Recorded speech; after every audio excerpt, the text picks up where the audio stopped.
Dr. Asniza, Ya, saya. boleh kita mulai? Boleh, boleh. Oke.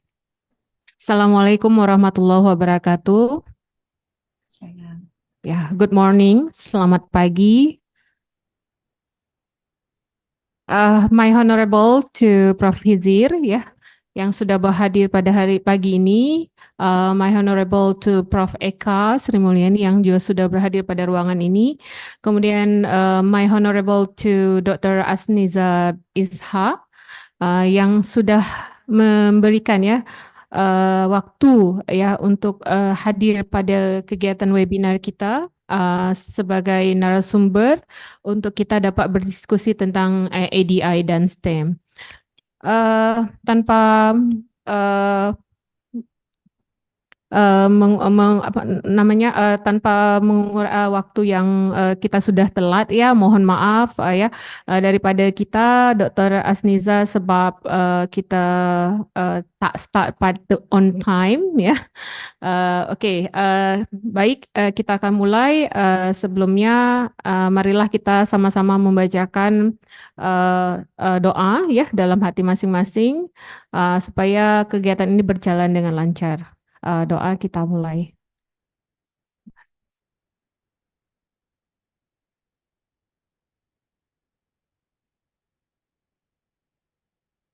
Baik, terima kasih. Selanjutnya kita persilakan kepada Prof. Hijir untuk dapat menyampaikan welcoming speech ya pada kegiatan webinar hari ini. Silakan, Profesor. Assalamualaikum warahmatullahi wabarakatuh.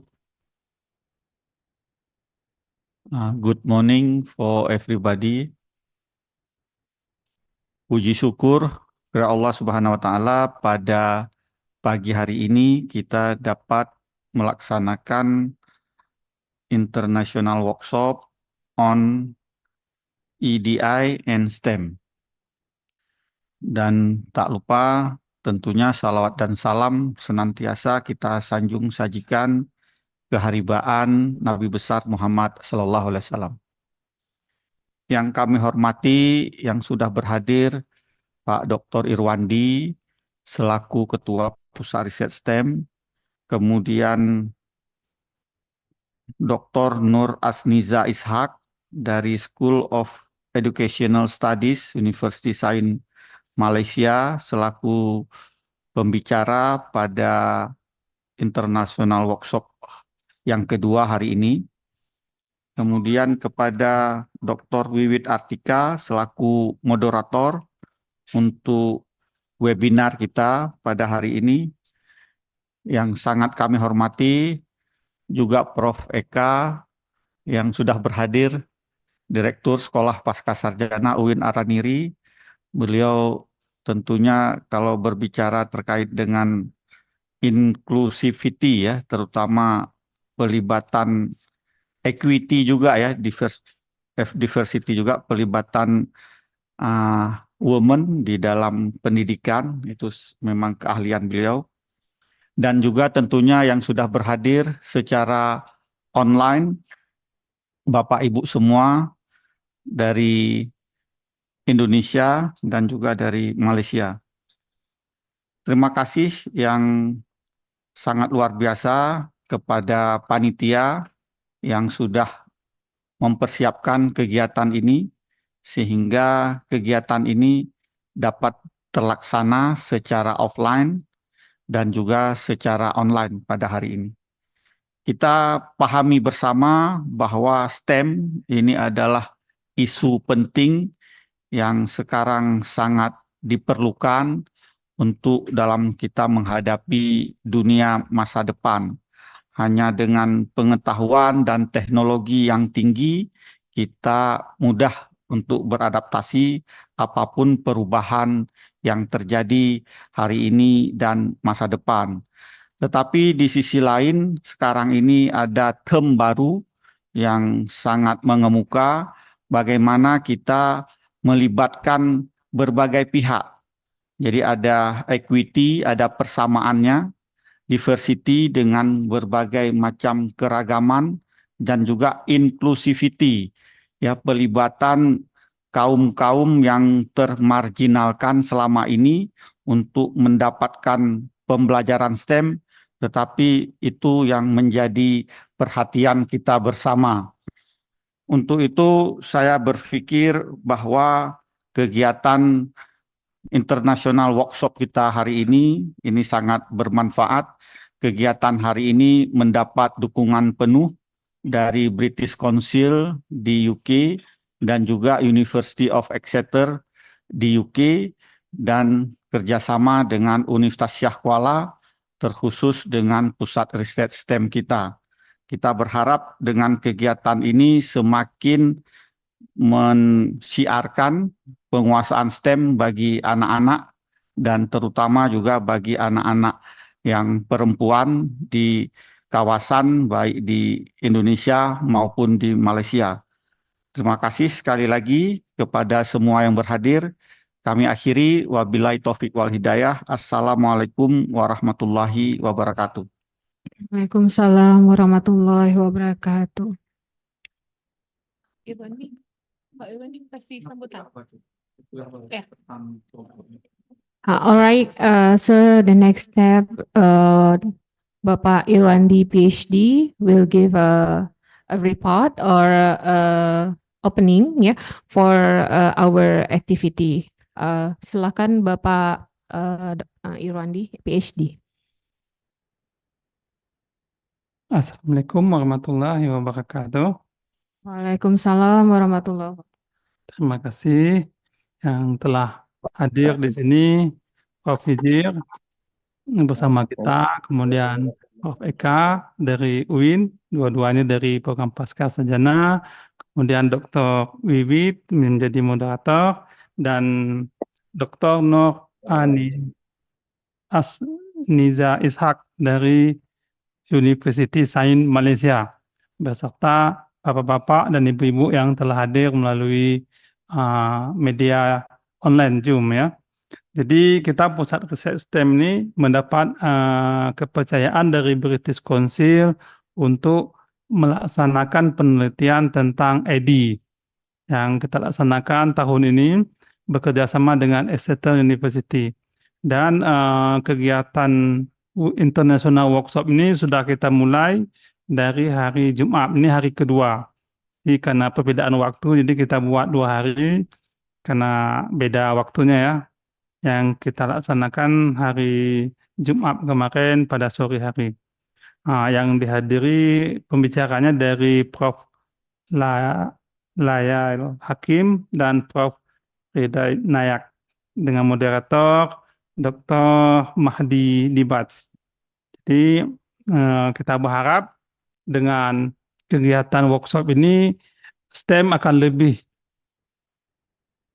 berdampak ya. STEM itu lebih bisa melibatkan berbagai kalangan.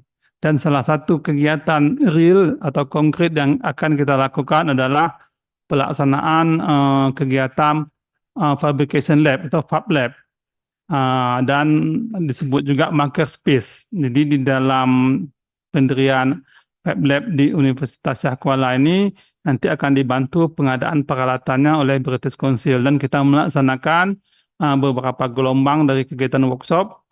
Dari British Council akan kita buat 3 gelombang, dan ada juga kita usulkan dengan dana Kedareka akan kita buat 2 gelombang, dan juga rencana akan disupport juga dari Kedareka atau padanan dananya. Dan mudah-mudahan kegiatan ke depan ya berdasarkan workshop ini bisa lebih mensukseskan pelaksanaan Fab Lab atau Makerspace Activity, di mana kita ingin mengencourage atau memotivasi juga jangan hanya laki-laki yang bidang makerspace atau perbengkelan, kalau kita bilang, juga pihak perempuan juga bisa terlibat. Karena apa? Kemudahan daripada teknologi digital yang memungkinkan semua pekerjaan menjadi lebih mudah, termasuk mendesain. Sehingga kita ingin mempromosikan makerspace atau Fab Lab untuk semua kalangan. Saya pikir ini dulu dari saya. Terima kasih. Assalamualaikum warahmatullahi wabarakatuh. Waalaikumsalam warahmatullahi wabarakatuh. All right. So right now we will start our talk or discussion with Dr. Noor Asniza. Before we start, so I would like to thanks for the all audience, audiences who has attend in the Zoom meeting, I heard that there are some Dr. Asniza students and also some lecturers from USK. All right. Before we start, I would like to inform, or read some personal detail about Dr. Noor Asniza. Oh, all right. Before I read the curriculum vitae of Dr. Asniza, we would like to please to all audience to open your camera. Silakan buka kameranya because we're gonna take some pictures for our webinar today. Oh, berdiri situ. Right, we have to.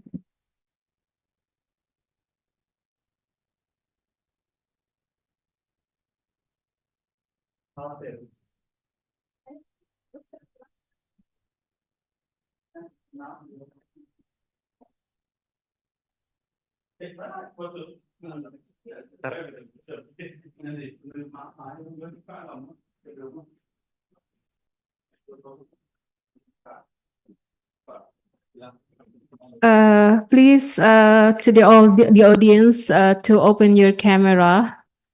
So we will begin to take a picture soon. Pak Yopi, Bu Ruliani, Bu Fitra, maybe I don't know. Okay.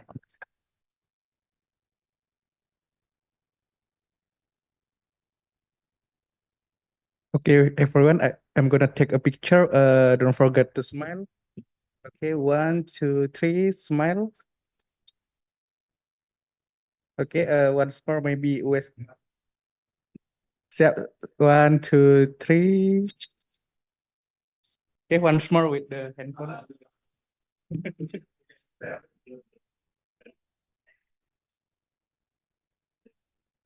Okay, 1, 2, 3, smile. Oke, sekali lagi US Unggul, siap 1, 2, 3. Oke.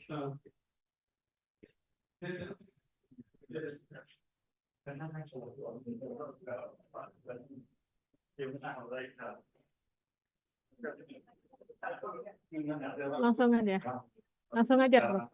Okay. All right, we will continue. So, Bapak masih sini? Oh. All right, so I will write the personal detail about or some information about Dr. Noor Asniza. So, Dr. Asniza has a full name as Noor Asniza binti Ishaq. From School of Educational Studies, University Sains, Malaysia. Dr. Noor Asniza is a lecturer, also a researcher, from the University of Sains, Malaysia. Dr. Noor Asniza has academic qualification in PhD from University Sains, Malaysia.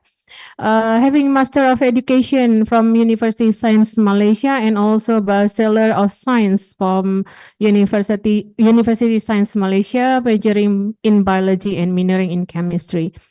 So until now, Dr. Asniza is biology lecturers in Science Department, College Matrikulasi Pulau Penang. Dr. Noor Asniza also has a lot of publications and books, you can access from Google Scholar or Scopus, or most of the research related to the STEM, Dr. Asniza, and also about teaching and learning in science. All right, without further ado, I would like to give the time and screen for you. Thank you. All right. Bismillahirrahmanirrahim. Assalamualaikum warahmatullahi wabarakatuh, and very good morning to everyone. Salam Ramadan Kareem to all Muslims, and to Honorable Professor Hizir, the head of graduate program of Universitas Syiah Kuala. Professor Ika Sri Mulyani, the head of graduate program of Universitas Syiah Kuala, Dr. Irwandi, Chairman of STEM Research Center, lecturer and researchers from STEM Research Center of Universitas Syiah Kuala, and of course to the beautiful moderator, Dr. Wiwit Artika, from Universitas Syiah Kuala. So I would like to thank Universitas Syiah Kuala for inviting me, for giving this workshop or webinar on equity, diversity and inclusions and STEMs. My talk today is mainly about education for sustainable development, which I'm going to relate it with STEM educations. But of course, when we talk about ESD, it is highly related with equity, diversity, and inclusions, especially in teaching and learning. So allow me to share my screen, yeah?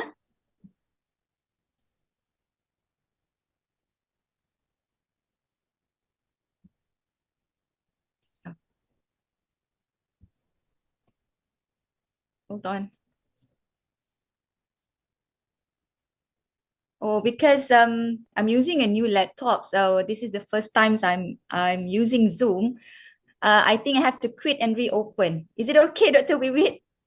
Oh, yeah, it's okay. Okay, just hold. Take Hold. your time, Doctor. Yeah. Okay. Okay. Yeah.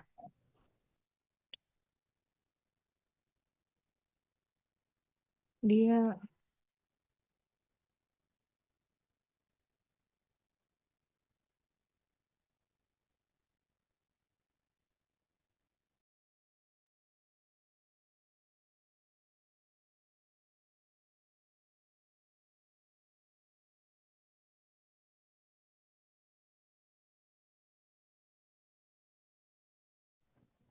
Okay, I'm back. Let's try one more time. Okay. Can you see my screen? Yes, Doctor. Okay. So this is just a sharing sessions, I believe, from my understandings and knowledge on ESD, because currently in USM, beside looking into science, technology, engineering, mathematics, educations, I'm also into ESD and also sustainable development as well as green technology.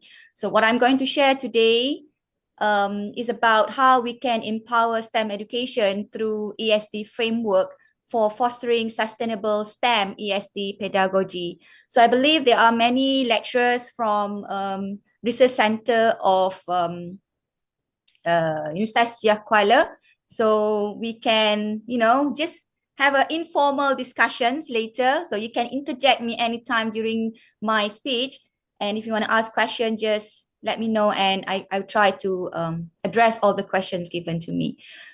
I know the moderator have already introduced a bit about myself at the beginning of the session. So maybe I just can make a quick introduction to myself. You can call me Dr. Ija.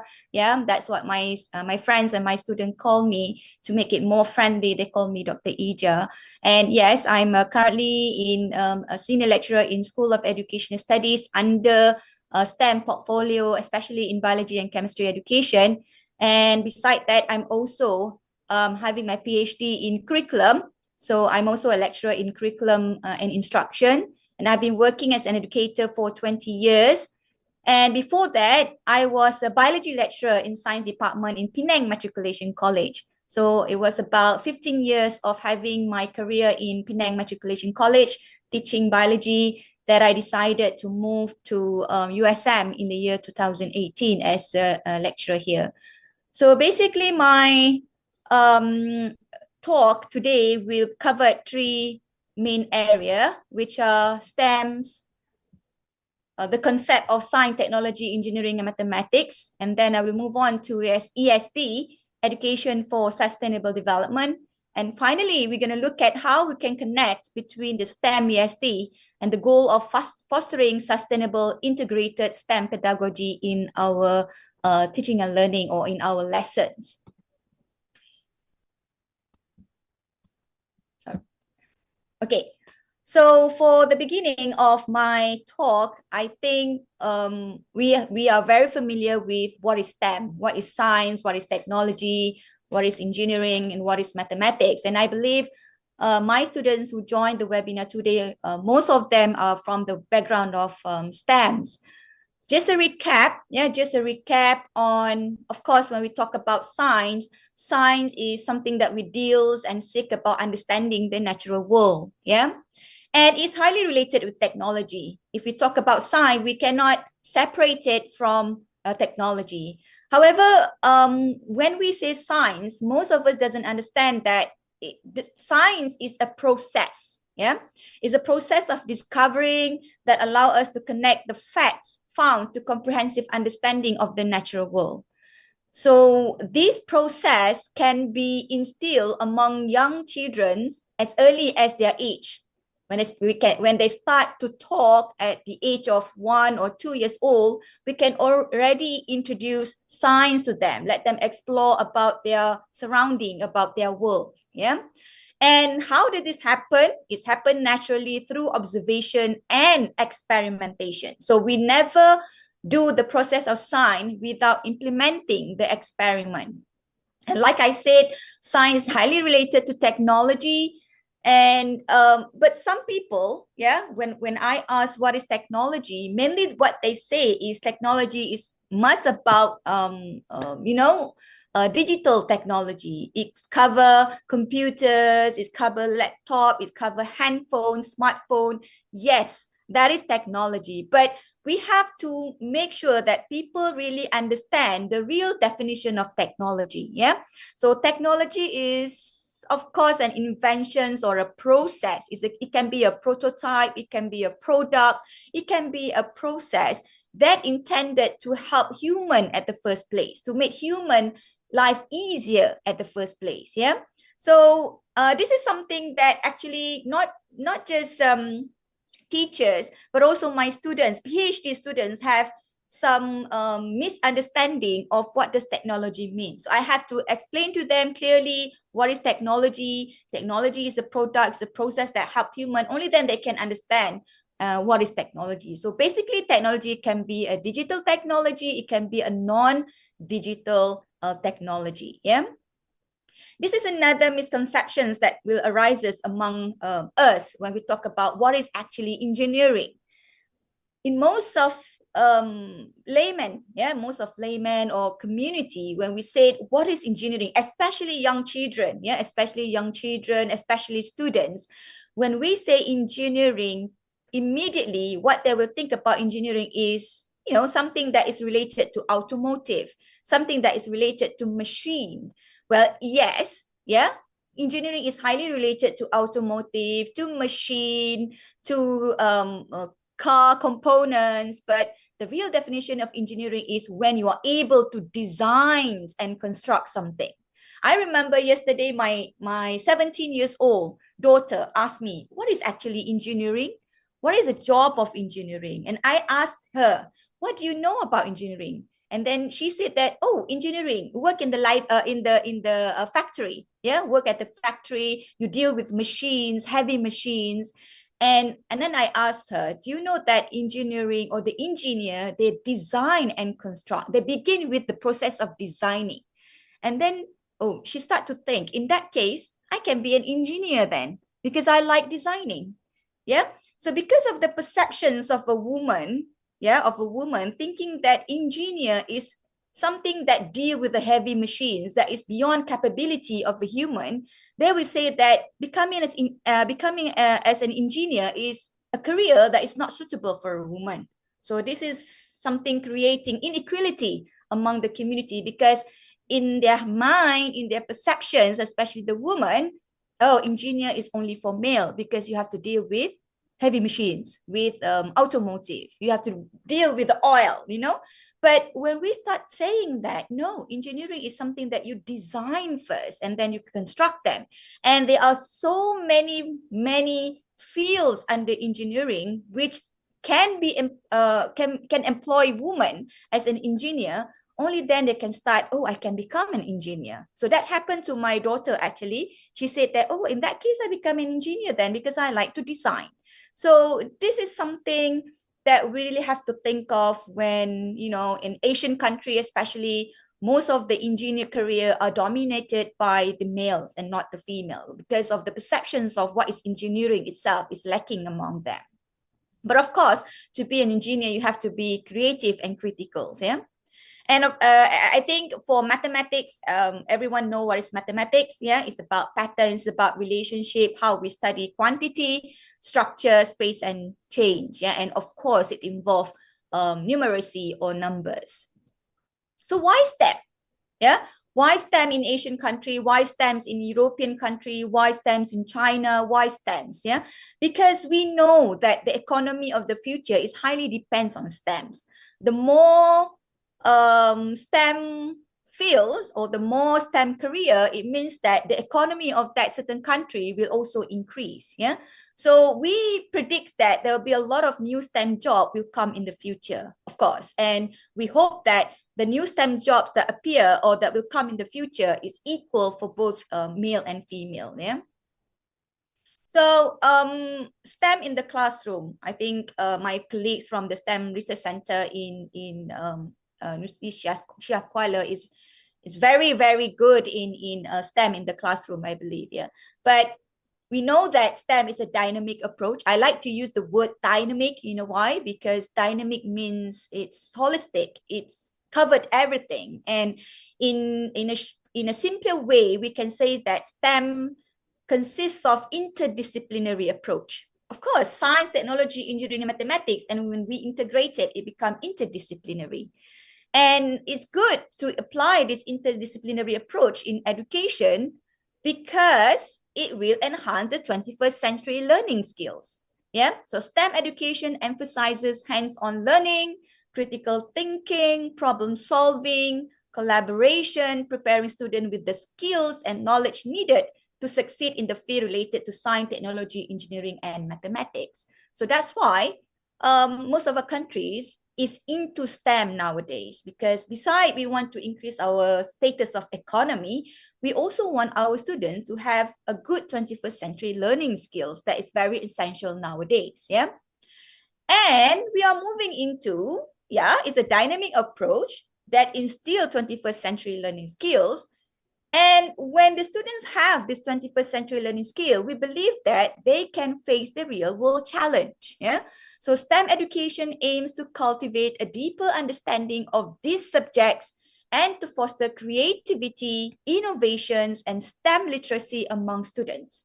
So when they have all of these, skills, okay, it will equip them to tackle real-world challenges and contribute to advancement in various fields. Meaning, if we, bahasa kita campak lah ya, kita campak that particular student ke mana sahaja pun, when they have that STEM knowledge with the 21st century skills, I believe they can survive. Yeah, they can survive in this ever challenging world. Yeah. When we talk about integrating STEM in the classroom, okay, because my background is education, I believe my friends from the research center in STEM research center in USK also from the background of education. Why we think that, why is it that the process of integrating STEM in the classroom is not dominant, is not, widely being integrated or widely being implemented among the teachers? Because it comes from the teachers itself. Yeah, it comes from the interest of STEM itself.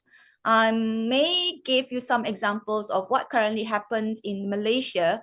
Yeah, we don't have specific STEM subjects, but in our curriculum, in all curriculum, especially related to science and mathematics educations or science and mathematics curriculum, there is everywhere about what is STEMs and how we can implement or do the activity of STEMs in the curriculum.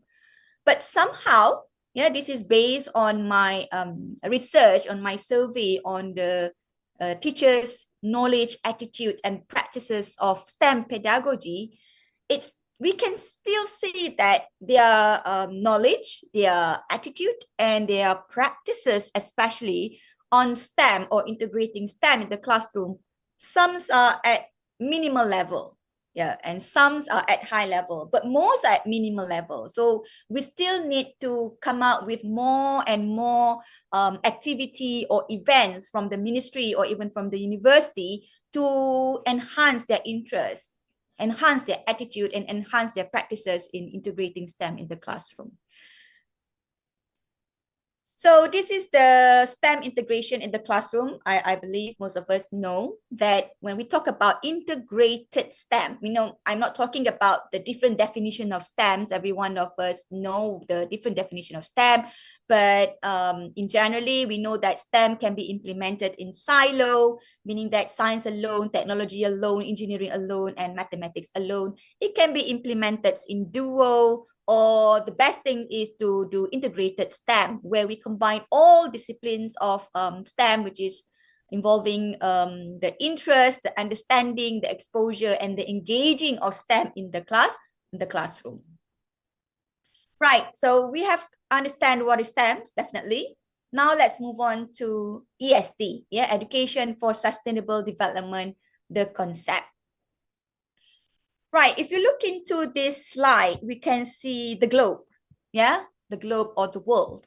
And we can see that there is, I think this is a small children or kids, holding the globe. I like this picture so much because the future of our world, is highly depends on the young generations, okay? Young generation, we determine what is going to happen to our world in, 20, 30 years coming. And the world also could be, I don't know, we never know what's going to happen because SDGs is only up to 2030. So young generations are the generations that will will shape the future of our world in the future. So in order to make sure that our world is still in a safe place to live, we have to instill ESD, Education for Sustainable Development. So let's look at the concept and framework that promotes a holistic approach to education. Belongs to the ESD, So this ESD aiming to empower individuals to become active contributors to a more sustainable and equitable world.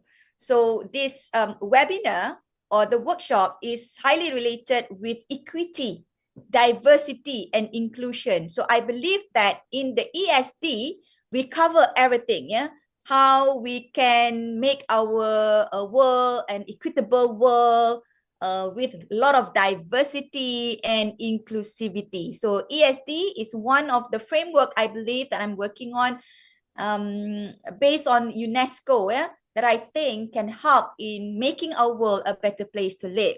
So according to UNESCO, the definition of ESD is a vision of education that seeks to balance human and economic well-being with cultural traditions and respect for the earth's natural resources. Education, of course, is highly related of teachers educate, educate the students. But what do we educate? We educate for students to be balanced, in their human and also economic well-being with the cultural traditions, and we must respect the earth's natural resources.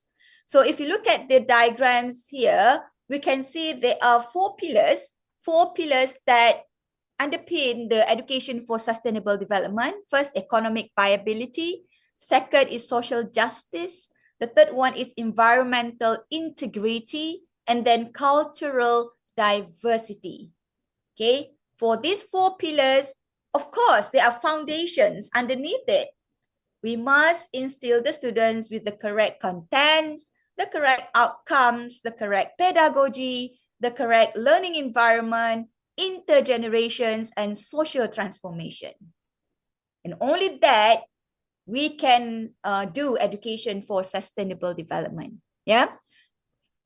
Also, this ESD actually emphasizes the importance of developing knowledge, skills, attitudes, and values in order for the students or the young generations to make decisions, participate in sustainable development practices, address global challenges such as climate change, biodiversity loss, poverty, inequality, and social injustice. So that's why I said ESD is something that we can, go with STEM, because STEM is mainly about science, technology, engineering, mathematics. But when we want to, integrate STEM in the classroom, we also want to integrate the education for sustainable development while teaching the STEM, STEM discipline. So I may not go into details about this, but what I want to say is something common about the STEM's framework or the STEM integrated STEM that I already mentioned just now with ESD. Both are enhancing the 21st century. We want to enhance the 21st century skills among the students. Okay, it's an approach. Both are approach to enhance 21st century skills, and also both are for the students to face the real world challenge. And in sustainable development, we know that we want our community to have a social equity, to have economic efficiency, and environmental responsibility. This is another misconception that usually arises when I ask community or even my students about what do you understand about sustainable development. Mainly, their answer is about how we can take care of the world in terms of environment only. Environment only. Well, it's not wrong with that. It's correct because environment is part of sustainable development. But you have to remember, beside taking care of the environment, we have also to take care of the social equity and the economic efficiency. So that's why this ESD, when we integrate it with STEMs, it's holistic. It's a dynamic approach that can make our students to understand better that the concept of sustainable development is beyond taking care of the environment, but is also cover the process of social equity and economic efficiency. So these are the 4 goals of education for sustainable development. First, raising awareness about sustainability issues. Remember that it must cover 3: economy, social, and also environment. And then fostering a sense of responsibility and global citizenship. What does it mean by global citizenship? I'm also a trainer of in a Global Citizenship Education Center in USM. We have this GCC Center. We don't have STEM Center in USM, but we have a GCC Center under UNESCO. This Global Citizenship Education Center is mainly trying to educate people, especially teachers, and pre-service teachers about global citizenship educations. So this global citizenship education is actually part of ESD and part of SDG 4, under Sustainable Development Goals 2030. And one thing to make short, how I can explain global citizenship in a very simple way is about 3H, about 3H. The head, the heart, and the hand. How the head thinks when we talk about global issues such as climate change, when we talk about global issues such as war, when we talk about global issues such as draining of electricity, So it's not just occur in the local context, but it's also can be occur globally. So when we think about it, how we can help them, thinking about it, that is the first H, the head. And then, of course, when we think about it, we will be emotionally affected. We talk about the heart, we talk about the heart. And we think, we have emotion, it's not complete without doing it, apply it. That's why we come to another H, which is hand. So head, heart, and hand. That's how we instill global citizenship in among our community. So ESD, in a way, will foster global responsibility and global citizenship among the students. Number 3, it will promote sustainable lifestyle and consumption patterns. Of course, when they want to be a global citizenship, think global, act local. In a way, in them, it will help them, to promoting or to implement sustainable lifestyle and consumption pattern. And finally, encouraging participatory decisions making and equipping individual with the knowledge and skill. That's what I said. STEM, ESD, the three good things about this are, it's a dynamic approach. It consists of 21st century skills, and it enables students to face real world challenges. I mean, when we campak lah ke mana-mana pun, they can solve the problems efficiently. Yeah. So this is to create a more sustainable future. So education for sustainable development aims to raise knowledge, awareness, and action in order to reach the 2030 Sustainable Development Goals. Yeah, SDGs 2030 and also ESD for 2030, same thing. So these 17 SDGs is something that we hope we can cover all, we can implement all by the year 2030. So we have another 6 years. Yeah, we have another 6 years to make sure that we achieve all the goals, the 17 goals of SDGs. Yeah, and as someone who are in the education field, our role is to instill the ESD in order to achieve this SDGs 2030. Yeah. So our main role is under quality education. Yeah, quality education. So how we apply ESD in the classroom, it can be many ways of applying ESD. And the one that I'm talking here is how we can integrate that ESD with STEM, with any science, with any technology, with any engineering, and with any mathematics. Actually, this ESD can also be integrated in non-science, non-STEM field, yeah, in language, in geography, in history. You can implement ESD, but the one that we are talking here is we are integrating it in STEM education, where in the part of science, technology, engineering, mathematics, that you can tell the students about ESD in achieving SDGs 2030. Yeah. Right. These are the key aspects of the concept of ESD. Okay. I know it's a bit what is this? But don't worry. Perhaps later I can share this slide with I will give it to Dr. Wiwit so that Dr. Wiwit can share also to the others member of the STEM Center as well as the students. Yeah. Let's look at what are the key concept or key aspect of ESD.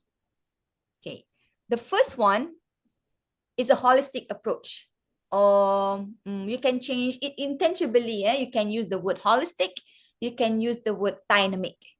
Okay, it's a holistic approach to education, recognizing the interconnectedness between environmental, social, and economy. So this is something very important, so that when we teach ESD with STEMs in the classroom, it's not just that we are taking care of the world as if we're just looking into the environmental side. We know science always got to do with environment, the process of photosynthesis, the process of climate change. And then we are talking about electricity, we're talking about force, which mainly about environment. Because science itself is a process where we seek into understanding, exploring the world, the nature. So it's about environment. But education for sustainable development, we help whatever that is lacking or the gap inside the STEMs, where we also teach about the social and economic dimension of sustainability. Yeah, it encourages comprehensive understanding of what is sustainability and how we tackle the sustainability issues, and make the students think solutions, how to change, how to solve problems that is related to the environment, but also related to the social and economic dimensions. Yeah. So that's the first one, holistic approach. Second is about system thinking. So when we want to do research, if you have an intention to do research in ESD, this can be your variables. Either can be independent variables or it can be your dependence variables, right? How you use ESD STEMs, yeah, to increase global citizenships using the system thinking theory. Yeah. So what is system thinking? System thinking means that the world, I mean, everything that we do is just not only one particular reasons. Yeah. As in biology, yeah, in science, when we talk about systems is everything. Yeah, it's holistic. So the systems in this case for ESD is we are talking about the interrelationship between social, economic, and ecological systems. Okay, it helps learners recognize the underlying causes and impact of unsustainable practices and foster critical thinking and problem-solving skills. So in this system thinking, actually we are encouraging our students to think complex interaction. Not just individual things, not just one thing, bukan satu sahaja, but it's everything. It's about the inclusivity, it's about the combinations of many things. Yeah, that is what we call as system thinking. And of course, there are theory under system thinking theory. And it's also, this ESD also want to promote global citizenship. I already explained to you what is global citizenship, the head, the heart, and the hand. How they can think about being global citizenship. Yeah, they are part of the world.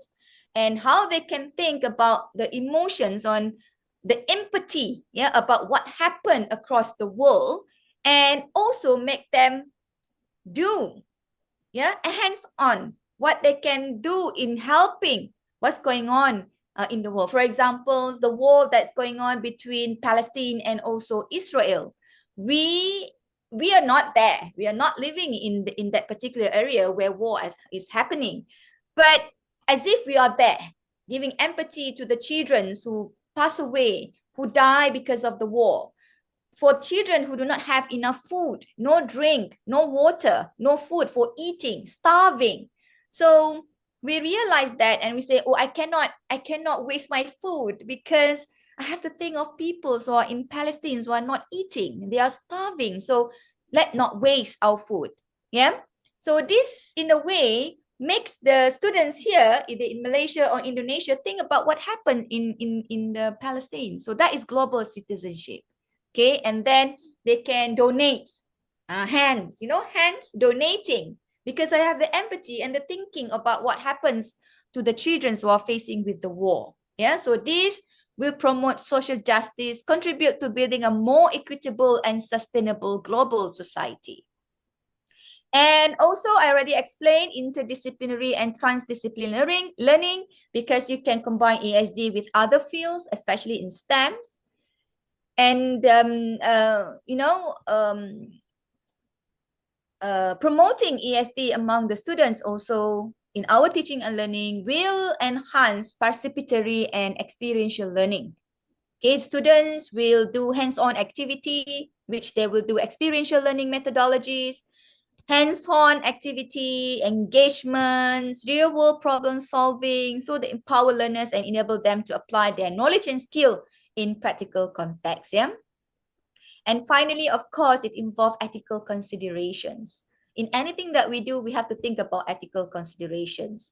How ESD fosters empathy, respect for nature, and a sense of responsibility towards future generations. Okay, so that is the key aspect of concept of ESD.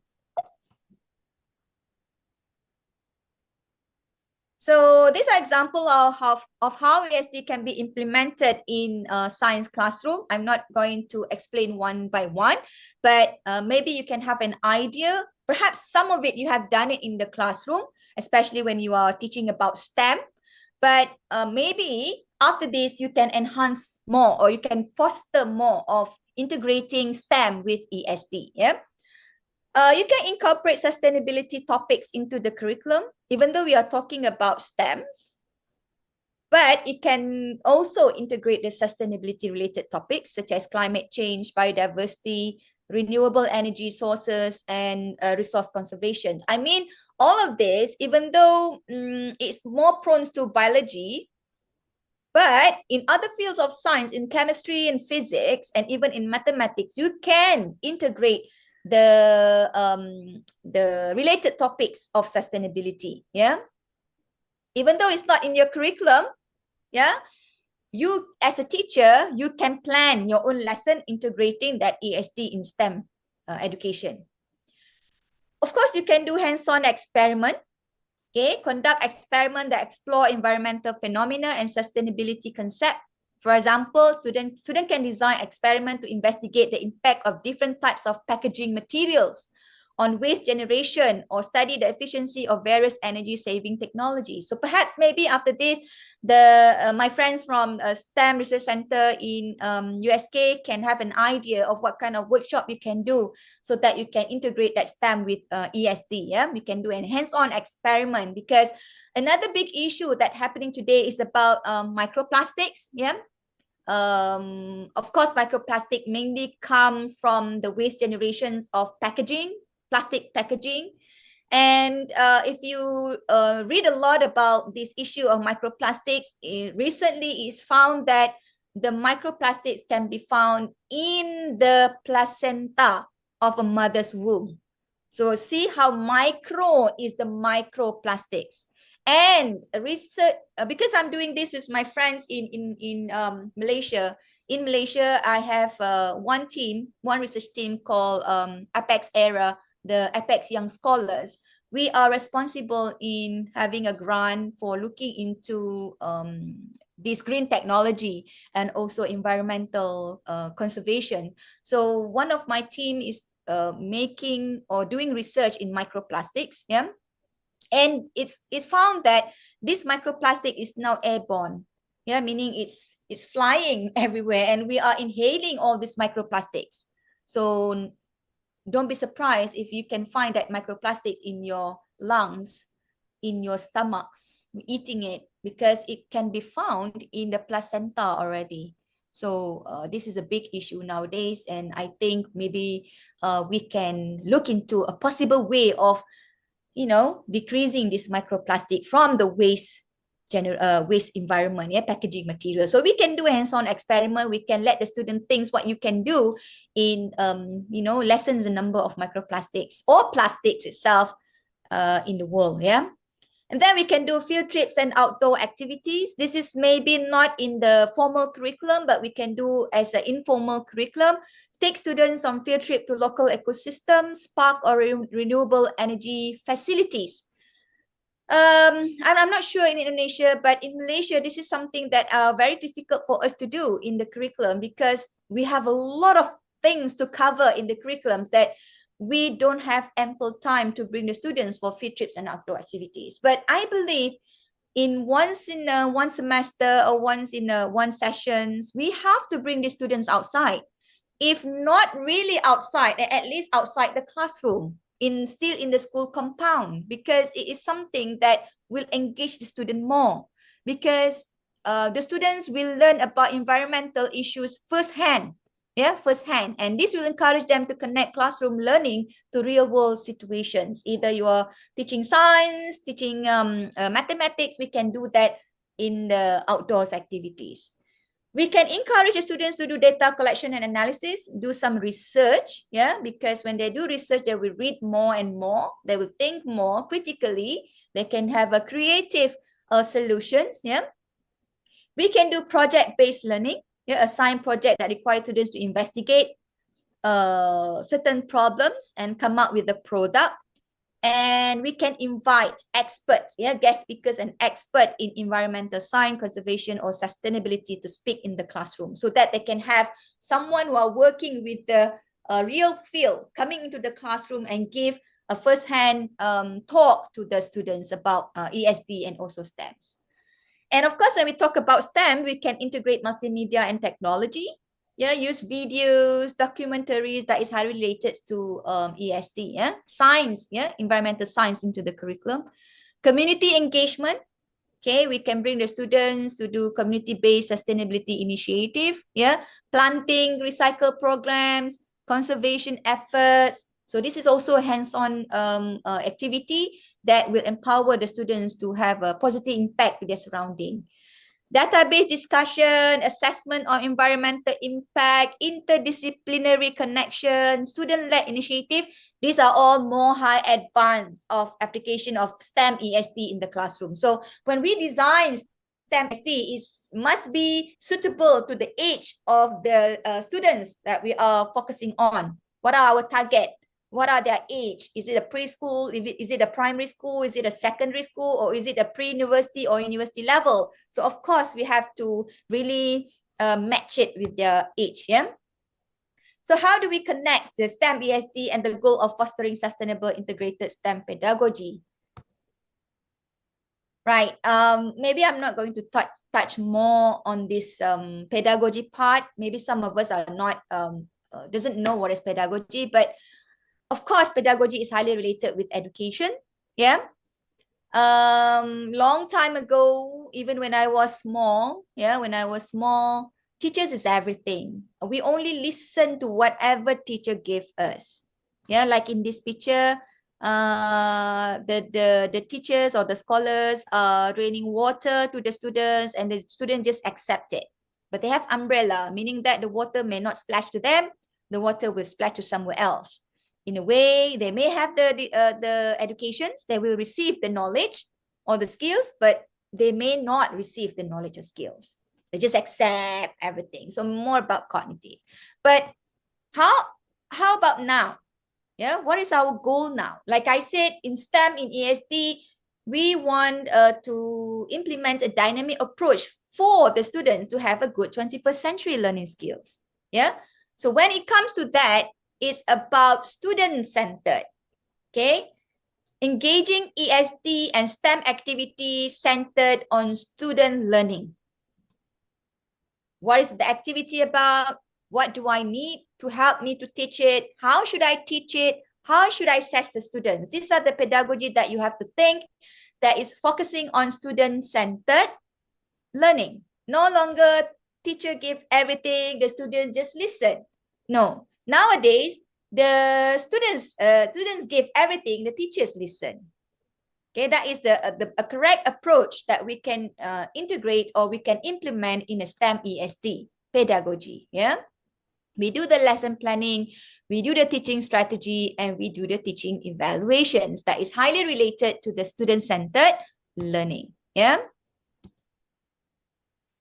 And in STEMs and ESD, the most important thing is how does the students experience the process of learning? What characteristic the learning experience should have to help students to learn? So I already gave you some of examples of the key or the activities that we can use to integrate ESD and STEM, but later I will give you some more, of course.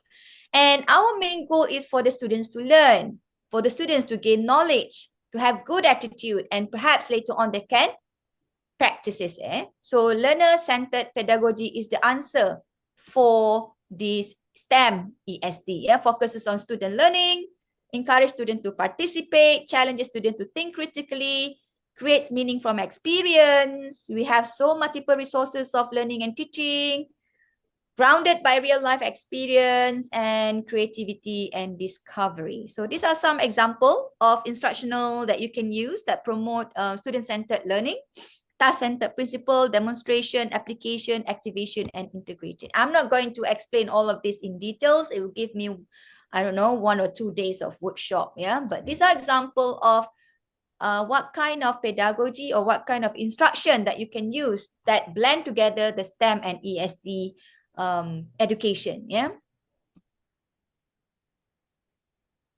Right. This is the framework. If you intended to blend together ESD and STEM, it have to be together. It's combination, right? The topic emphasizes on environmental responsibility, economic efficiency, social equality. I know that when we want to teach STEM, it's not that every topic in science or in mathematics that we can use to integrate STEM and also ESD. So you as a teacher or you as a lecturer that are very familiar with your course, you can decide at which topics you can do the integration of STEM and ESD. But you must remember, when we talk about ESD, it must be the combinations of economy, social, and also environment. It cannot be separated. In that case, you are not talking about ESD here. Yeah? When we talk about environment, you have to talk about social, you have to talk about economy. And when do we do that? In any parts of the science, technology, engineering, and mathematics. How do we do it? You have to do a lesson planning, teaching strategy, and teaching evaluation. If you are a teacher or a lecturer, you need to have a good pedagogy skills in planning, in teaching strategy, and also the teaching evaluation to combine this ESD and STEMs. Yeah. And it's for sure, I'm telling you, if you combine STEM and ESD, for sure it will help to enhance or foster your students' 21st century learning skill by equipping the knowledge, skill, and mindset, yeah, for the environmental, social, and economic sustainability. So we can help the world. We can help the world if we apply this, yeah. So I think I already touched some of it, but these are the 10 key features of sustainable integrated STEMs that you can do when you integrate also the ESD framework, yeah? Interdisciplinary approach, real-world context, project-based learning, collaborative learning, inquiry and problem solving, ethical consideration, system thinking, global and global perspective, reflection and action, and continuous learning. Oh my. See, I don't know, but what I understand is when we integrate that STEM with ESD, I am very, very sure it can leverage our students' knowledge, attitudes, and practices towards sustainability. Yeah, when we are talking about equality, when we are talking about inclusivity, when we are talking about diversity, this is it. This is it. Yeah. I have been doing some research. Actually, many of my research is about green technology, STEMs and green technology, environmental sustainability. And I can sure that integrating this element of ESD in STEM will enhance the student in so many ways. Yeah, especially for achieving this 17 SDG. So I'm not going to look into one by one of the 10 sustainable integrated STEMs, yeah, because I don't have much time.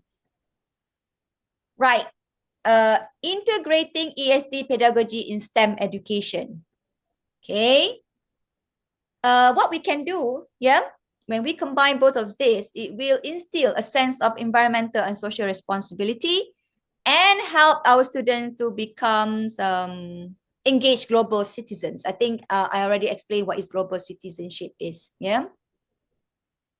So how we can do it as a teacher? Like, let's say after this you want to do it. I think first you have to understand what is ESD principle. I believe after my talk today, you already understand what is ESD principle. 3 pillars: social, economy, and also environmental. We educate the students in terms of these 3 elements. And then anyway, of the parts of your curriculum, you can integrate the ESD with the STEMs. Don't forget to do hands-on learning. It's most important things to teach education, to teach sustainable development, yeah, via hands-on learning. You can do storytelling and literature, outdoor education, do critical thinking and problem solving, model sustainable practices, involve parents and the community. That's why it's good to have community engagement in doing or in integrating ESD with STEMs, yeah. Use technology wisely. You have to have assessments and reflections, yeah.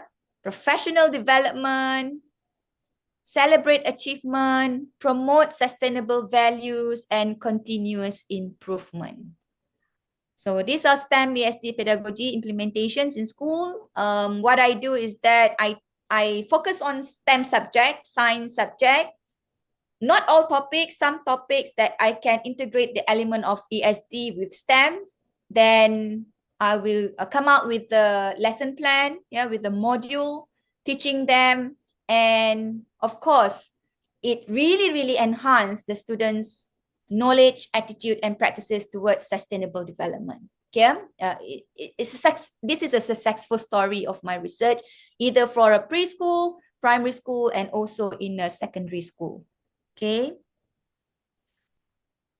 All right, I'm not going to, I have it in detail, but within 1 hour, I cannot explain everything. Perhaps I can go to USK in the future, yeah, to have another collaboration of our MOU, MOA, and we can do research on STEM ESD integration, yeah, towards school in Aceh also, inshallah. So as a conclusion, what I can say is ESD activities not only educate students about sustainability, yeah, the three sustainability that we are talking about, social, economy, and also environment. But it will also encourage them to develop a sense of responsibility. Remember, global citizenship towards the environment and society. We want our students nowadays not only thinking, only can solve, but actually they are not practicing it. They're not. They're just thinking, no emotion, no practicality. We don't want that. We want them to be a global citizen by thinking, have emotion, and practice whatever that they have things and they empathy on. Yeah. And I believe that it provides opportunities for experiential learning and can be adapted to suit different age groups and classroom setting. Like I told you, my research here in Malaysia, I have conducted in preschools, in primary schools, in secondary school, and even at university levels, and all are successful. Yeah. So implementing sustainable STEM ESD pedagogy requires a shift in instructional practices, curriculum development, and assessment strategies. It's all about the pedagogy. Yeah. Educators play a crucial role in guiding students through these learning experiences, facilitating discussions and providing guidance as students tackle real-world problems with sustainable solution. That's why, as an educator, you have to come with a good pedagogy, yeah, designed the planning, the teaching strategy, and also the teaching assessments on to make sure the integration of STEM ESD would be a successful one. So that's all from me. Thank you so much. Over to you, Dr. Wiwit. All right, thank you so much for very interesting talks or discussion.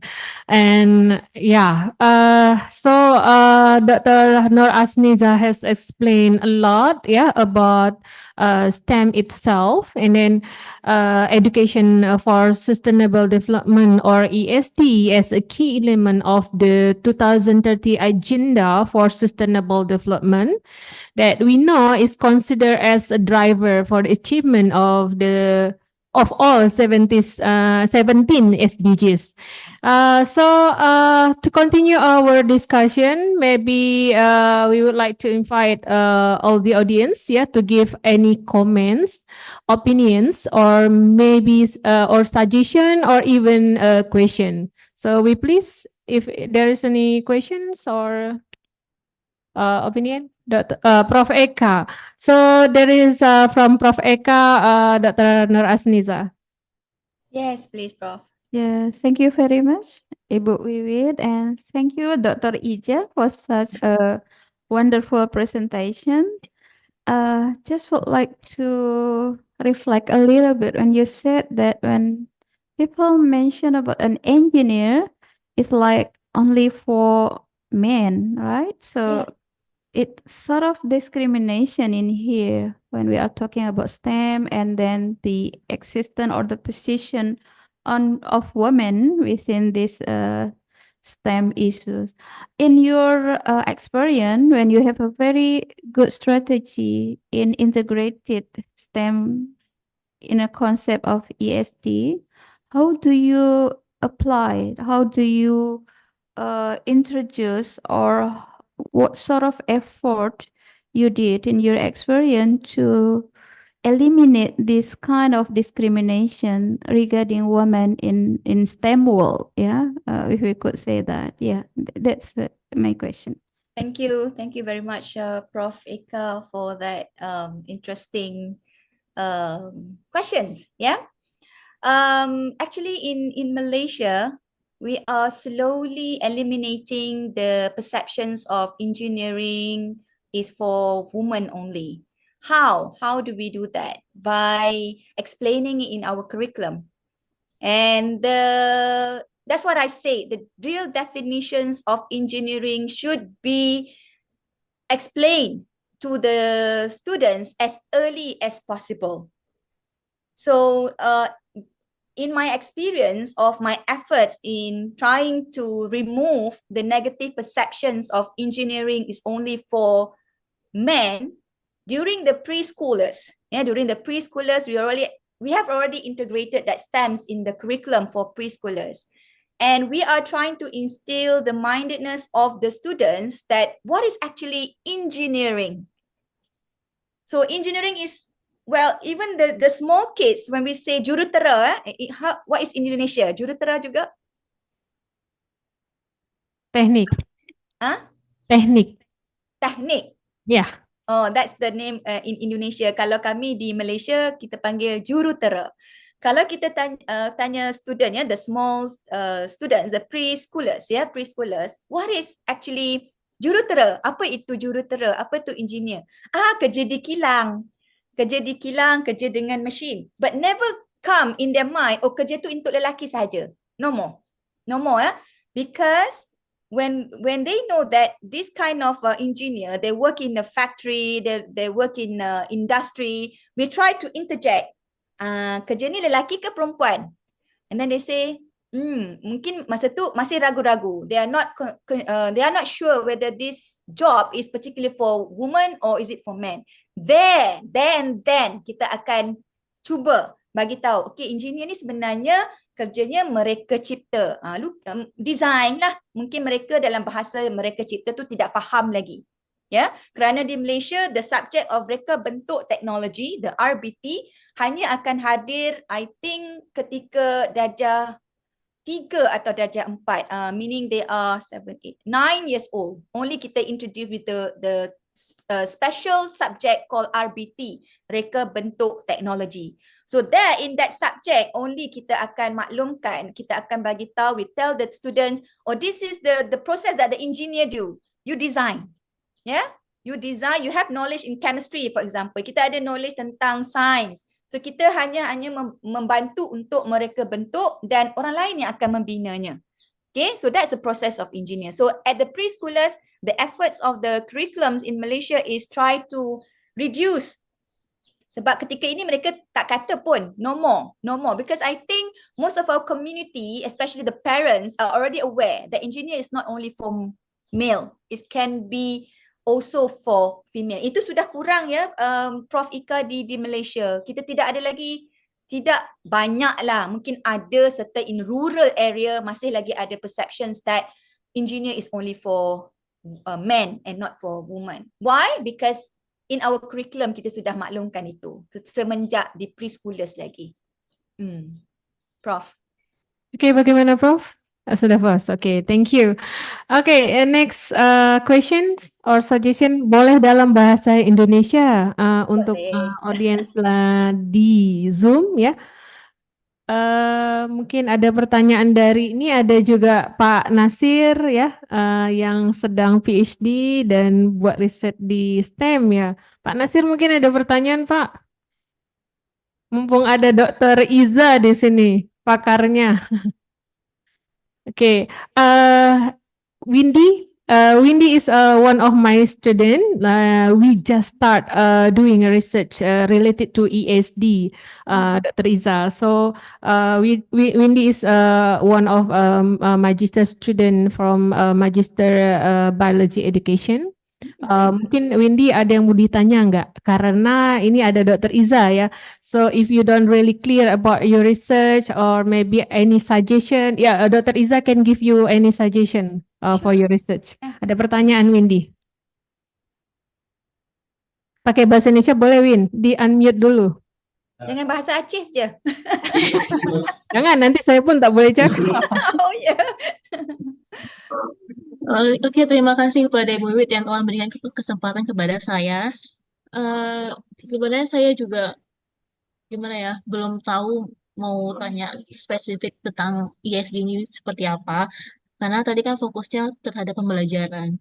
Kalau saya fokus penelitian saya adalah udah kembali ke survei, bukan penelitian tindakan kelas kalau dalam bahasa Indonesia. Namun karena saya masih merancang proposal, sebenarnya saya ingin bertanya kepada Dr. Iza. Sini kan fokus saya dalam my research in correlation kompetensi, education, sustainable development, dan empati mahasiswa di USK. Jadi sebenarnya apa ya? Belum ada sih Bu yang ingin tanyakan. Windy's research is about the correlation about the competency of ESD itself correlated to the Empathy. students' empathy. Yeah. So actually, this is really a basic research that we just start because we want to know first how to say, like to what extent the competency of the student has or what knowledge, or I don't know what kind of indicators Wendy's use. Yeah. Yes. Actually, we want to correlate what they have learned in the subject about environment and disaster. Sister. So to see their empathy to the environment. So maybe do you have any suggestion about this topic, Dr. Iza? Yeah, thank you Dr. Wiwit and Windy ya. Windy Asnita, lebih kurang nama saya saja Asniza.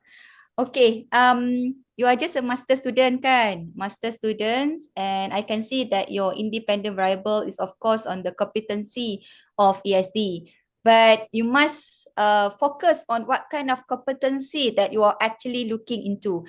But since Dr. Wiwit said sudah diajar dalam serta khusus berkaitan dengan ESD, maybe suitable variable that you can measure is knowledge lah. Yeah, the way you define competency could be knowledge lah. For master students, if you want to look at attitude and practices, maybe a bit mendalam. But even though it's just about knowledge, since I told you ESD can be divided into 3 components, you have to look into knowledge in economy, knowledge in social justice, and knowledge in environmental sustainability. Look into 3 that, and you want to look into a correlation of the students' empathy. Yep, like if you look at my presentation just now, one key component of ESD is that global citizenship. So maybe you can go into that, Dr. Wiwit. Global citizenship is a very new, very up-to-date variables because empathy is very wide. What kind of empathy that you are looking into? But when you can Google, a lot of now we have a survey on global citizenship. So that global citizenship is related to the ESD competencies, and you can use a theory of system thinking theory. Try to find system thinking theory. So that is just my opinion in enhancing more the variables that she's doing for her master. All right, thank you so much, Dr. Asniza. So Windy, you can consider Dr. Iza suggestion, yeah, for your. Yes. Okay. Thank you, Dr. Iza. My focus in kompetensi ESD is kompetensi berpikir sistem atau sistem kompetensi and critical thinking. Oh, so you pick up 2 competencies that you're gonna measure. Yeah. Yeah. Yes. In UNESCO ada 7 kompetensi. So I pick up just 2 kompetensi.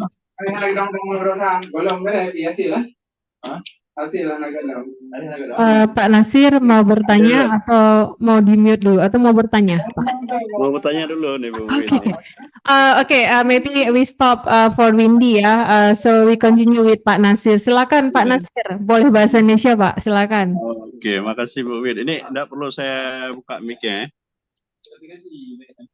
Sudah kedengeran Pak. Ya. Ada persoalan sedikit dalam mengintegrasikan pendekatan STEAM.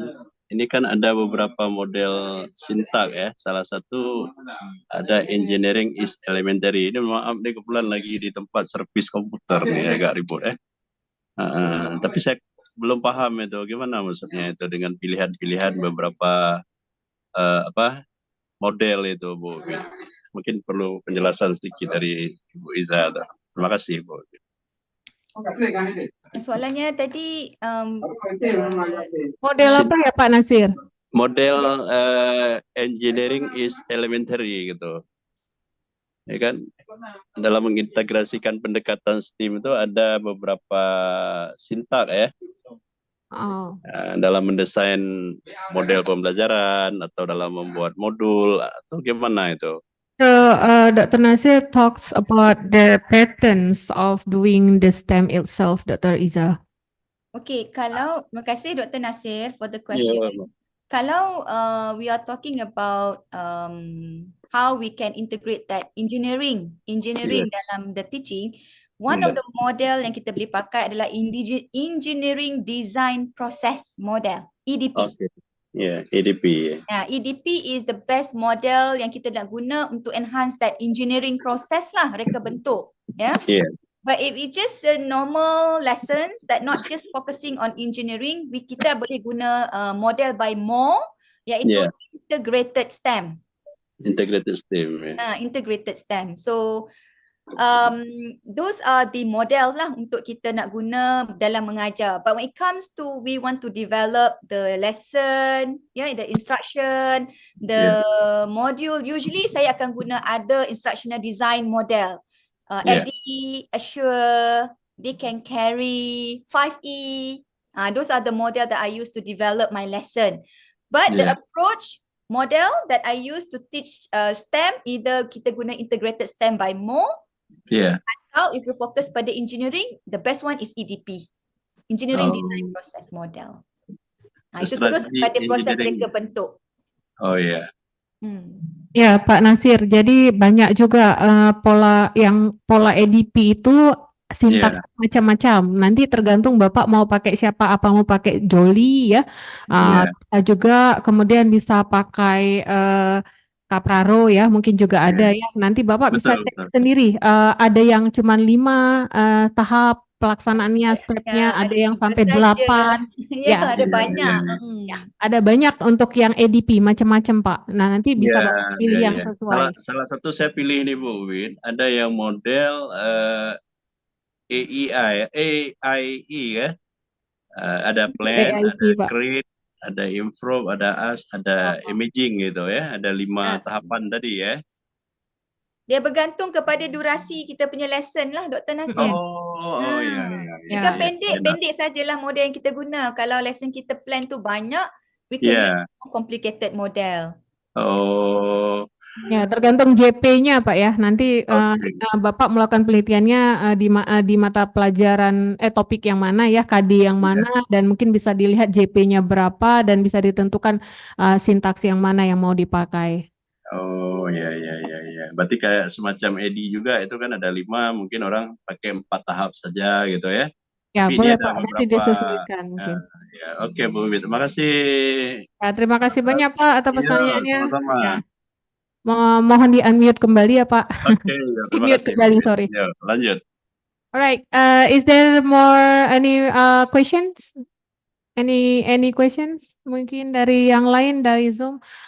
Kalau tak ada, saya nak tanya nih. Dr. Wiwi, boleh. Moderator boleh tanya kan? Boleh. Okay. Maybe yang first questions is about how to say the EDI itself ya. So dari sudah Dokter jelaskan, Dr. Iza explain ya. How do we how to say like integrate this EDI concept in STEM ESD? Nah, that's the first question. And then the second question, as we know that ESD education for sustainable development ya. Jadi dia boleh jadi driver untuk achievement of another 17 SDGs ya. For us in biology education or in science education, maybe is rarely how to say like not easy to, but we can think about that, like for several SDGs. But when several SDGs that related to governance and then infrastructure, how do we work with this kind of things? I mean, ESD with another some points of some points of 17 SDGs.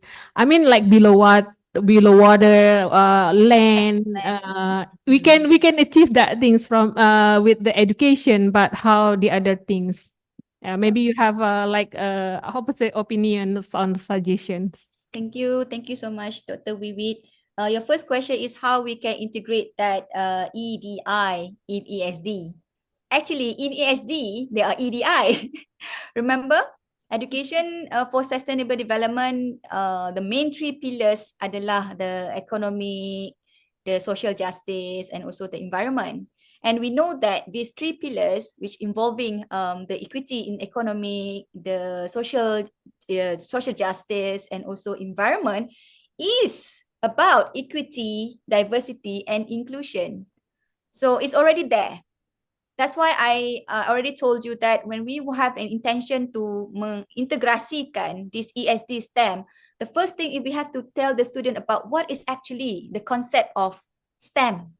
What is the concept of ESD by emphasizing the definitions by UNESCO. Tiga-tiga ni mesti ada.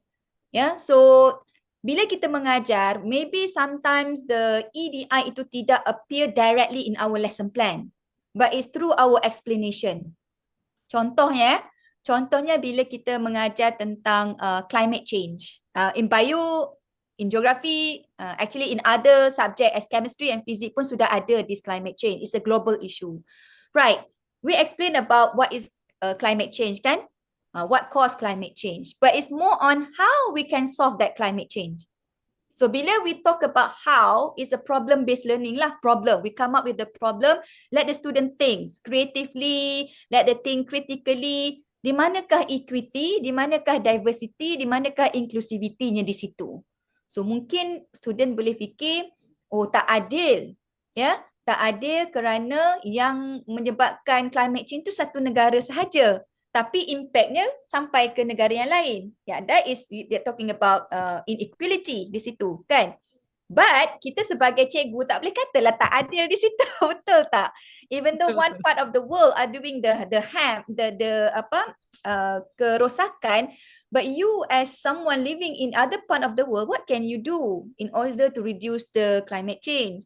So di situ adalah diversity dan juga dia akan menceritakan tentang global citizenship tadi. So selit-selitnya di situ kita panggil integrating ataupun kita immersekan dia. I like to use the word immerse, masukkan, sisipkan, masuk. Maybe it's not directly in our lesson plan. Ya, yeah? Situ mesti ada punya, Dr. Wiwit. And then your second question was about bagaimana ada SDG yang bukan related to our field yang kita nak masukkan. Yeah. You must remember, as educator, UNESCO tak pernah cakap pun it's compulsory for you untuk masukkan all element of 17 SDGs when you are teaching. Ya, yeah? Tidak pernah dikatakan. Ya. Yeah? I know as someone who are in the biology field, very easy for us untuk tengok kepada SDG 4 memang confirm lah. SDG 14, SDG 15 itu memang kita punya SDG 13. But macam health and well-being senang kita nak sisip. Yang susah SDG 11 mungkin. Ya, SDG 11 agak susah. Governance and then kita ada bangunan kan semua. Tajuk contohnya, kalau tajuk we are talking about population ecology, yang tu kita boleh relate dengan sustainable cities, ya. So dia bukan every topic tu we can cover all 17 SDGs. It's also depend on certain topic. So cikgu pun kena kajilah topik ni sesuai dengan SDG yang mana. But what I want to say here that UNESCO did not say that is a compulsory for you in every topic you have to explain or you have to relate all 17 SDGs. You boleh masukkan 3-4 SDG pun, for me is a good effort by the teacher itself lah. So tak boleh 17 semua kita nak masukkan dalam satu lesson. Penat kita nak fikir nanti. Betul. Okay, Doctor. Maybe one more question. Just confirmation. So is the social equity, economic efficiency, and then environment responsibility, these three of sustainable development, can we say it's as an indicator of the ASD? Yeah, it is. Can we say that as an indicator? Yeah. I mean, like when we want to measure ESD, we can look to these three things. Yes, correct. Okay. By this is what the UNESCO defined ESD, yeah. developing knowledge, skill, attitude in the economic viability, social justice, environmental integrity, and cultural diversity. And then I know that you have a lot of experience about the ESD ni. So is there any provided instrument that to measure all kind of these things? I mean, Yes, if I you have. have one, some. I have, of course, especially for sustainable development. My research mainly on KAP, knowledge, attitude, and practices of ESD, KAP of SDG, and KAP for green technology. These are the instruments that have been developing with my colleague here in USM. So perhaps I can share with you, no problem. Oh, mashallah. Thank you, doctor. Because right now I'm writing a research about the green, how to integrate the green economy in biology curriculum books. Yeah. So maybe the instrument of the green technology we can adapt, or maybe we can use as But some of course. it Yeah. in Bahasa Malaysia, I have to translate in English first, okay? No, I think it's fine because I know I know Malays little, Okay. so it doesn't have a problem. Yeah. InsyaAllah, boleh InsyaAllah. dikongsi. Okay, maybe Pak Irwandi have questions because this is related. I mean, because we are developing EDI in our research. Yeah. Okay. Oh. Okay. Thank you, Dr. Nur Asniza. My question is related to what we will do about the Fab Lab. This is our makerspace. It's related to engineering. Yeah. What we focus is about design, and also some part of the coding for the electronics. Yeah. We know in some subject like biology, this is more women than men. More women. More women or more men in biology. Oh, in biology. In biology, yeah. Yeah. But in other like mechanical engineering, I think more men than women. Yeah. And also for the design, I don't know exactly. For the design, I think which one is it more men or women? Yeah. And then now we try to implement the Fab Lab makerspace in the university. We hope more women will involved in this activity. Yeah. My hypothesis is by using these facilities, Fab Lab facilities in the university, it will encourage or facilitate women to become more designer. Yeah. I don't know exactly because I'm not yet read which one the more women or men in the design. And another thing in the coding, especially in the coding of programming, this is more men than women, yeah. And then how your opinion about this difference, between men and women in the coding, in the design, and also in the robotic and electronic, yeah. And then is it possible by give our facilities like the makerspace of Fab Lab to make it become equal? Okay, that is my question. Thank you. Thank you, Dr. Irwandi. It's a very, very higher order thinking skill kind of questions. Okay, in Malaysia, when we talk about coding, same thing happened. Most of the courses in the computer science school are taken by the men.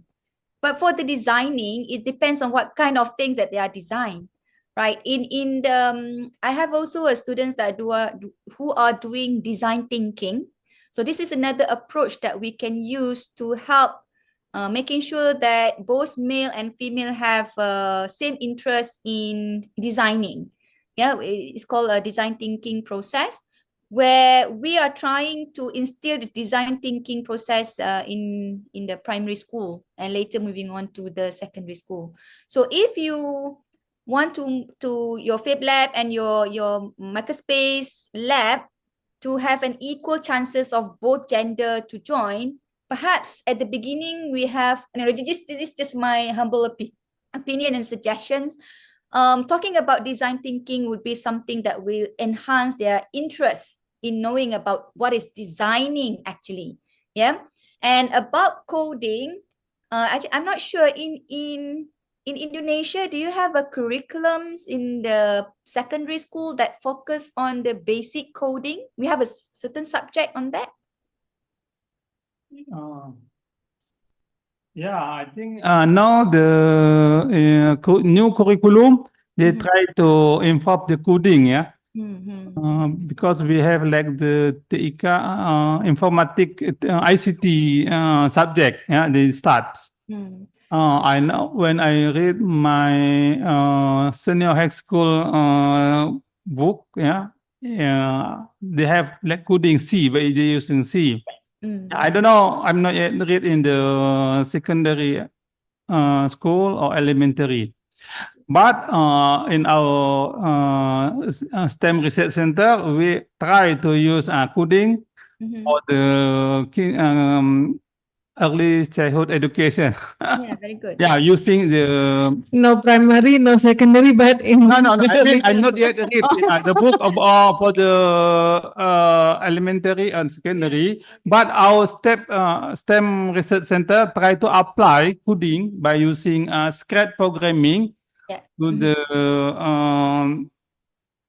early childhood education or elementary. We just our activity. But I'm not yet read the new book with the new curriculum, the involved or not. Yeah. But I have my senior high school, my child. Yeah. I read his book.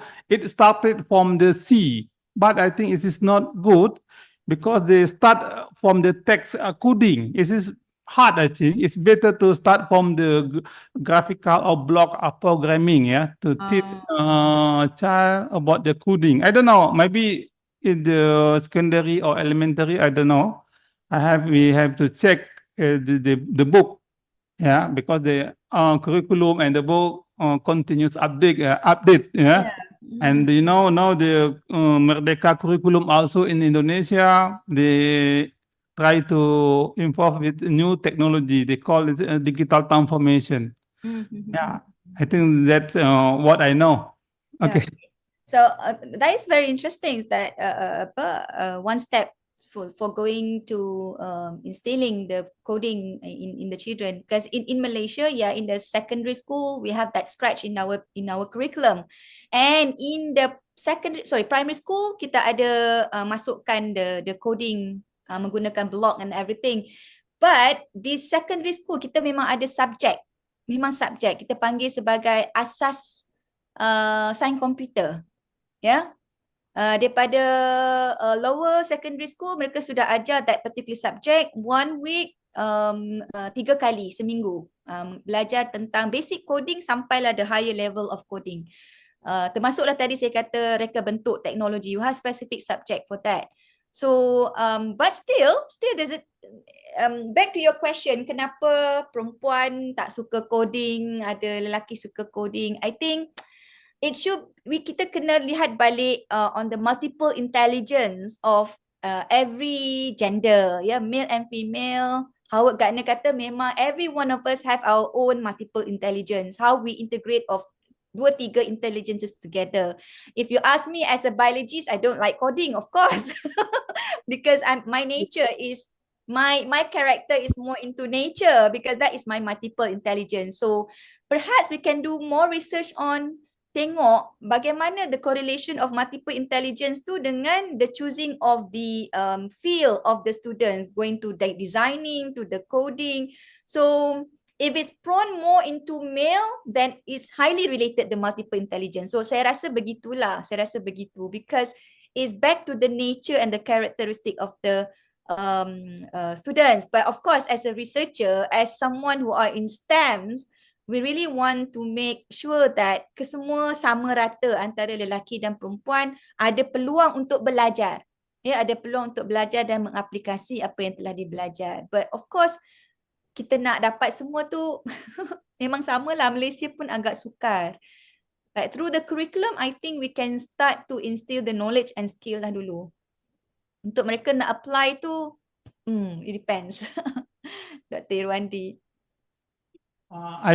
Do you agree there are some different intelligence between men and women? Yeah. Yeah, definitely, yes. Yes, yeah, and we cannot make it equal. It's difficult, yeah. It's But we of course can give lah. equal chance, but not equally. They will become same intelligent. It's intelligence on what? That's why I kita mean, ada for example, in the coding and multiple intelligence, I think it's different, yeah, between ya, men kalau and kita lihat women. kepada research memang berbezalah lelaki dan perempuan. Confirm memang ada perbezaannya. And how intelligence tu digabung-gabungkan. Mungkin lelaki lebih kepada logical thinking, mathematical thinking, but perempuannya mungkin lebih kepada natural punya thinking, interpersonal thinking. So dan dalam kalangan lelaki juga ada juga yang natural thinking. That's why yang itu yang ambil biologinya tidak mengambil kepada engineering. So it depends on how kita dilahirkan dengan kita punya own characteristic lah. Tetapi kita boleh ajar mereka, of course, all of this knowledge of coding, engineering, semua kita boleh ajar lah. That's why kita boleh cubalah sebagai educator. Okey, berarti apa yang kita buat itu untuk mencuba, ya. Ya, Misal kita mencuba. membuat Padlet mencoba untuk menyamakan, ya, memberi kesempatan yang sama supaya mereka mungkin memiliki kesempatan yang sama. Ya, betul. Itulah kita punya Tapi harapan tidak kan. sama secara naturally, not equal. Tak boleh. Okay, thank you. Thank you. Okay, is there any questions? Maybe saya nggak tahu juga nih, ada lagi tak pertanyaan buat Dr. Iza dari audiens yang dalam Zoom? Mungkin bisa raise hand. Oh. Bu Yunita? Enggak. Oke. Belum ada ya? Belum ada pertanyaan. Oke. Nanti saya kena pergi USK baru ada kita boleh tanya. Ya, lagi seronok kalau Dr. Iza ada kat sini. Oke, ada satu pertanyaan lagi nih dari Pak Isu. We start to establish the Fab Lab or market-space. How about the Fab Lab or market-space activity in the USM or especially in Malaysia?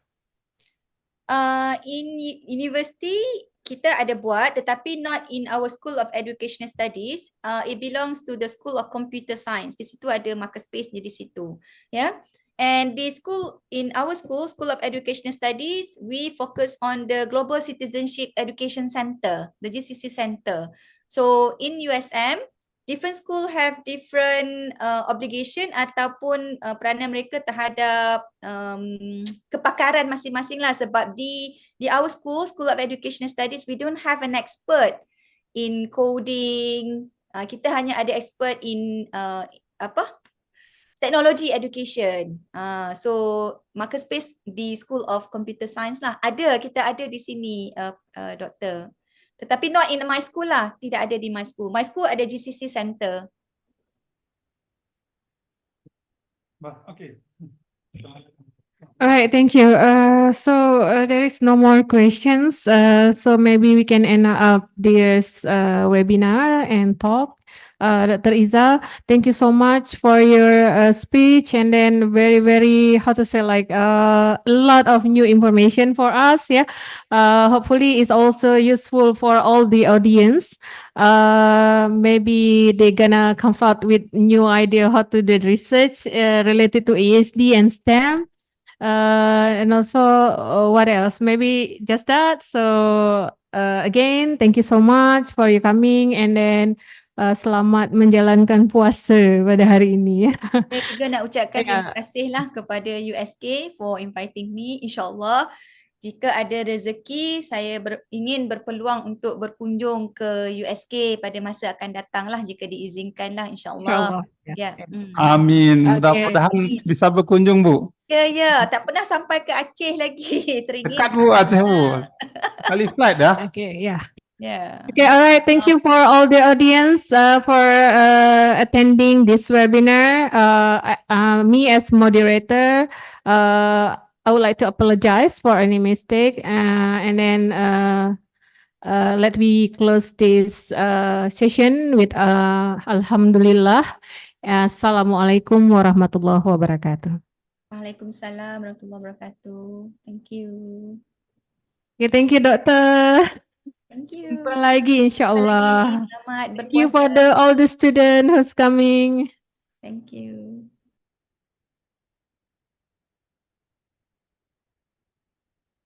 Dimatikan, Pak.